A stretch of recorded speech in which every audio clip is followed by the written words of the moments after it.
तो फ्रेंड्स नमस्कार, स्वागत है आपका अपना चैनल स्टडी विथ नारायण में।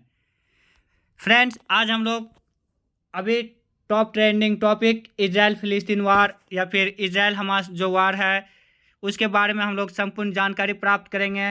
या कहाँ से शुरू हुआ, क्यों शुरू हुआ, हमास क्या है, इजराइल फिलिस्तीन संघर्ष का मुख्य जड़ क्या है, उसके बारे में हम लोग डिटेल से जानकारी प्राप्त करेंगे।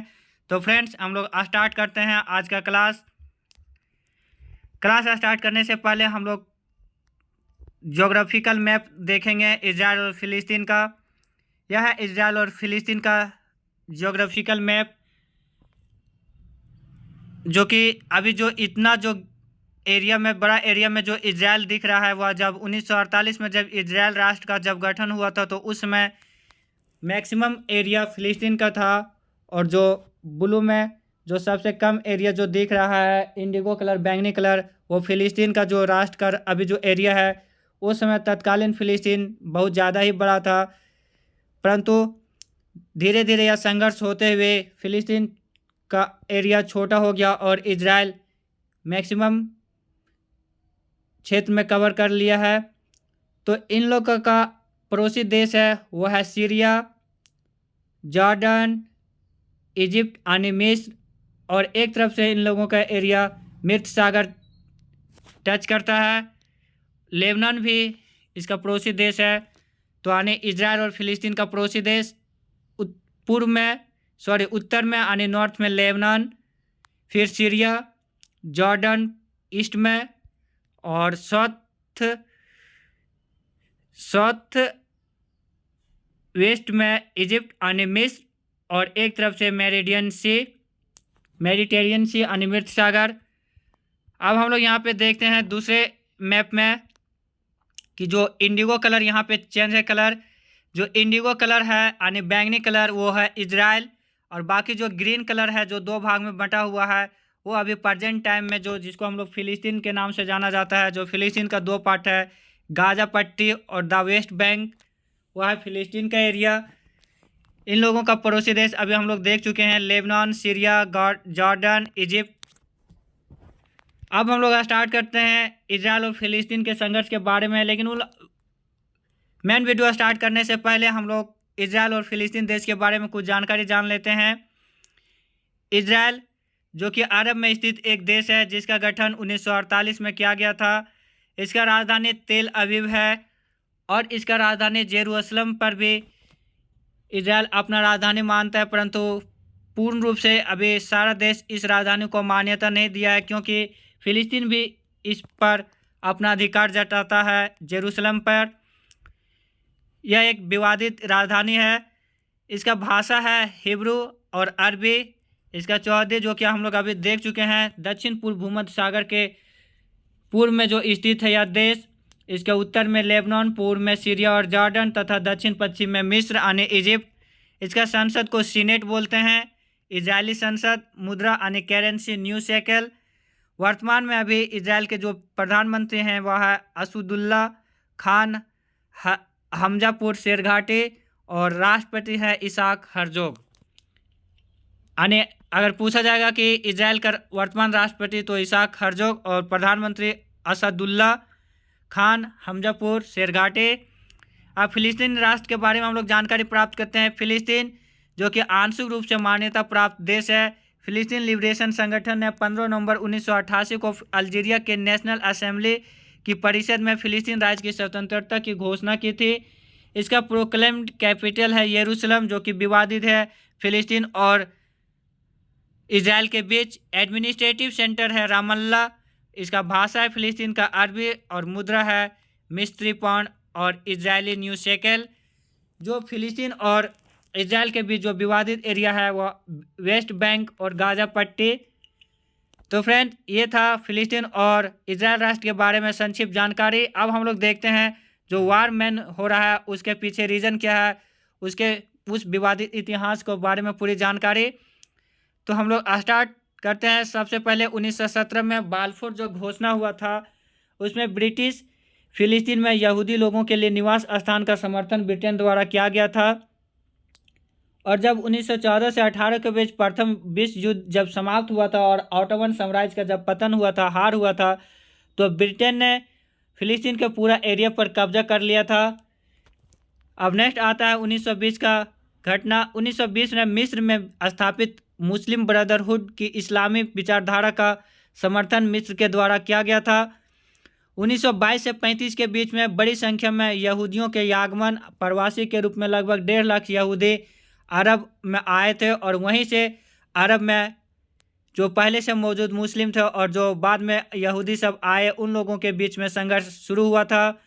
1948 में जब संघर्ष बहुत ज़्यादा बढ़ गया था और ब्रिटेन इस संघर्ष को समाप्त करने में असफल रहा था, तो उस समय स्थापित संगठन यूनाइटेड नेशन, जिसको स्थापना हुआ था 24 अक्टूबर 1945 को, यह युद्ध का जो चल रहा था यह संघर्ष ब्रिटेन ने यूनाइटेड नेशन में ले गया था और यूनाइटेड नेशन ने विभाजन योजना के रूप में इजराइल के रूप में एक अलग देश की मान्यता दी, जिसे अरब ने स्वीकार नहीं किया और वहीं से यह युद्ध यानी यह संघर्ष इजराइल और फिलिस्तीन के बीच में जो चलता आ रहा है वह अब तक भी जो ताज़ा अभी संघर्ष जारी है हमास और इजराइल के बीच में वो चल रहा है। अब इजराइल राष्ट्र का जन्म जब 1948 में हुआ था, यूनाइटेड नेशन और ब्रिटेन के समर्थन से इजराइल जब देश बना तो फिलिस्तीन को बांटा गया था। यहूदी और अरब राज्य में बांटने की बात तय हुई थी, परंतु यहूदी और अरबों के बीच पहला अरब इजराइल युद्ध जब 1949 में हुआ, जिसमें इजराइल की जीत हुई और 75,000 से अधिक फ़लस्तीनी नागरिक विस्थापित हुए और जिसके कारण इस क्षेत्र को 3 भागों में बांटा गया। यहूदी को इजराइल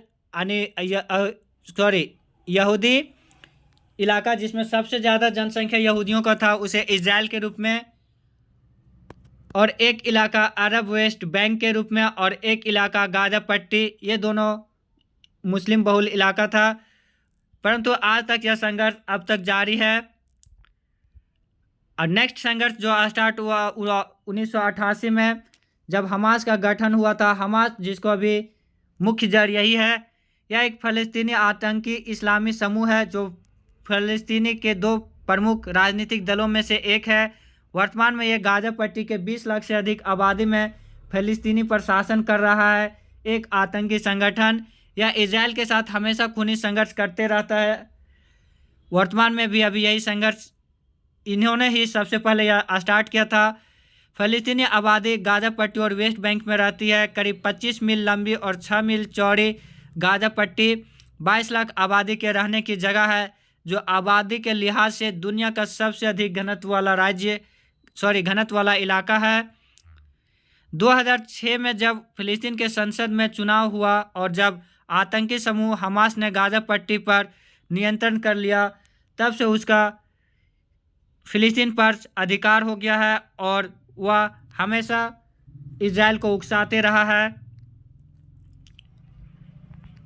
अब नेक्स्ट वर्तमान में देखते हैं कि जो हमास द्वारा इजराइल पर हमला किया गया वो किस चलते हमास ने इजराइल पर हमला किया, उसका कुछ रीज़न है। पहला, इजराइल फ़लस्तीन के बीच रिश्ते बिगड़ रहा था और वेस्ट बैंक में इजराइल की छापेमारी हुई थी, जिसके कारण हमास को यह बर्दाश्त नहीं हुआ। दूसरा, यरूशलेम अल अक्सा मस्जिद, जो कि मुस्लिमों का यह तीसरा सबसे बड़ा सबसे पवित्र जगह है। पहले 2 जगह है मक्का और मदीना सऊदी अरब में। उसके बाद यरूशलेम के अल अक्सा मस्जिद पर पुलिस की रेड हुई थी, जिसमें दोनों पक्षों के बीच एयर अटैक हुआ था।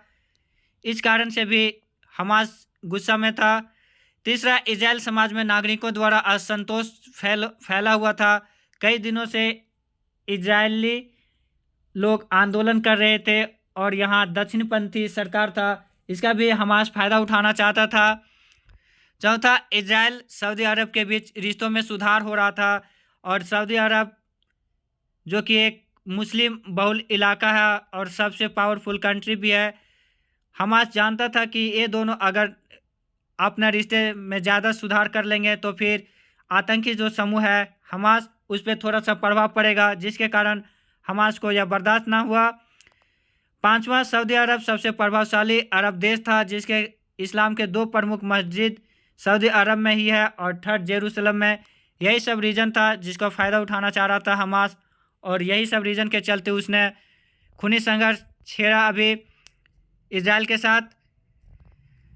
अब हम लोग देखते हैं कि जो फिलिस्तीन और इजराइल संघर्ष जो 1947-48 से जो स्टार्ट हुआ था, वह इलाका पूर्ण रूप से जो फिलिस्तीन का था वह धीरे धीरे इजराइल का कैसे हुआ। यहूदी बस्ती जो कि वाइट कलर में है शुरू में 1947 में, और ग्रीन में है फिलिस्तीन की ज़मीन। लेकिन जब यही ज़मीन जब विभाजन हुआ था 1947-48 में, तो विभाजन के स्वरूप फिलिस्तीन को जो ग्रीन कलर एरिया है वो दिया गया था, जिसमें गाजा पट्टी और अरब वेस्ट बैंक शामिल था, और बाकी वाइट कलर एरिया में जो है वो है इजराइल। लेकिन धीरे धीरे यह संघर्ष चलता रहा। 1949 से 1987 के बीच में मैक्सिमम एरिया पर इजराइल का कब्जा हो गया और फिलिस्तीन सिकुड़ता गया, और वर्तमान में अभी जो है वह फिलिस्तीन और भी छोटा हो गया है एक गाजा पट्टी और वेस्ट बैंक में। अब हम लोग देखते हैं कि इजराइल के साथ भारत का जो रिश्ता है वह इतना मजबूती से कैसे उभरा। शुरू में भारत और इजराइल का रिश्ता उतना अच्छा नहीं था, परंतु धीरे धीरे इजराइल के द्वारा हथियार आपूर्ति ने भारत और इजराइल के रिश्ते को और अधिक महत्वपूर्ण बना दिया। तो हम लोग देखते हैं भारत इजराइल का संबंध।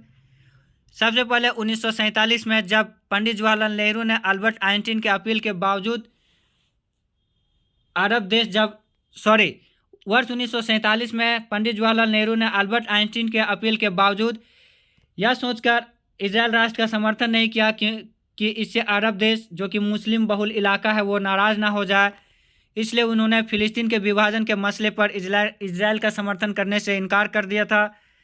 यह था 1947 का बात। 1962 में जब चीन भारत युद्ध छिड़ गया तो तत्कालीन भारतीय प्रधानमंत्री पंडित जवाहरलाल नेहरू ने इजराइल के उस समय जो पीएम थे डेविड बेन गुरियन, उसे हथियार और गोला बारूद की मांग की थी, परंतु जवाहरलाल नेहरू ने यह शर्त रखा था कि जो हथियार और गोला बारूद जिस जहाज़ पे आएगा उस जहाज़ में इजराइल का झंडा ना हो, क्योंकि इससे अरब देश अगर जान जाएंगे कि इजराइल का झंडा है तो वह एक मुस्लिम बहुल इलाका है, और इससे फिलिस्तीन वो भी मुस्लिम बहुल इलाका है, तो कहीं इससे फिलिस्तीन या फिर अरब देश नाराज़ ना हो जाए, इसलिए वो झंडा लगाने से मना कर दिया था। परंतु इजराइल ने यह बात नहीं माना और ऐसे स्वीकार कर दिया था। जब इजराइल इस बात पर राजी हुआ कि हम अपना झंडा लगाएंगे उस जहाज़ पर जो हथियार और गोला बारूद जाएगा, जब भारत इस पे स्वीकार किया तब फिर यह संघर्ष धीरे धीरे राजनीतिक स्तर पर बातचीत शुरू हुआ। 1971 में जब भारत पाकिस्तान युद्ध हुआ तब भी भारत को इजराइल ने खुफिया जानकारी के साथ हथियार भी दिया था। इसके बदले में इजराइल ने के तत्कालीन पीएम गोल्डा मेयर ने भारत से पूर्ण राजनीतिक संबंध स्थापित करने की मांग की थी। 1992 में भारत इजराइल के साथ पूर्ण रूप से राजनीतिक संबंध स्थापित हुआ था। आने 1948 से भारत इजराइल को धीरे धीरे वो संघर्ष जो चल रहा था फिलिस्तीन और इजराइल के बीच में, इससे बचते हुए इजराइल को पूर्ण रूप से मान्यता नहीं देता था और पूर्ण रूप से राजनीतिक संबंध भी स्थापित नहीं करना चाहता था।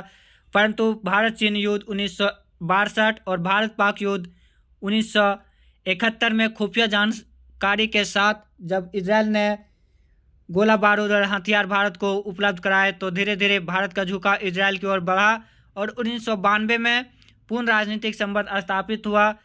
और जब 1998 में अटल बिहारी वाजपेयी की सरकार जब आई तो उन्होंने जब 1998 में परमाणु परीक्षण किया था तो उस समय अमेरिका और पश्चिमी देश, सोचिए अमेरिका उतना पावरफुल कंट्री था और पश्चिमी देश सब एक मत होकर भारत को हथियार देना बंद कर दिया था। लेकिन उस समय इजराइल भारत के साथ खड़ा हुआ और रक्षा उपकरणों के साथ हथियार की भी आपूर्ति करता रहा, परंतु अमेरिका ने भारत का साथ देना छोड़ दिया था, हथियार आपूर्ति भी नहीं करता था। भारत परमाणु परीक्षण किया था जिसके कारण 1999 में जब भारत और पाकिस्तान का युद्ध हुआ, कारगिल युद्ध, तो इजराइल ने इसमें भी भारत को खुफिया जानकारी के साथ मोर्टार और निगरानी करने वाले ड्रोन के साथ लेजर गाइडेड बम मुहैया कराया था। 2003 के बाद इसमें पहले इजरायली पीएम थे एरियल शेरोन, जिन्होंने भारत की यात्रा किया था और इसमें भारत और इजराइल के बीच दिल्ली घोषणा पत्र पर हस्ताक्षर भी किए गए थे। उसके बाद जो 2003 में पहला इजरायली पीएम भारत की यात्रा पर आए, उसके बाद जब नरेंद्र मोदी पीएम बने तो 2017 में इजराइल की यात्रा करने वाले पहले भारतीय पीएम बने।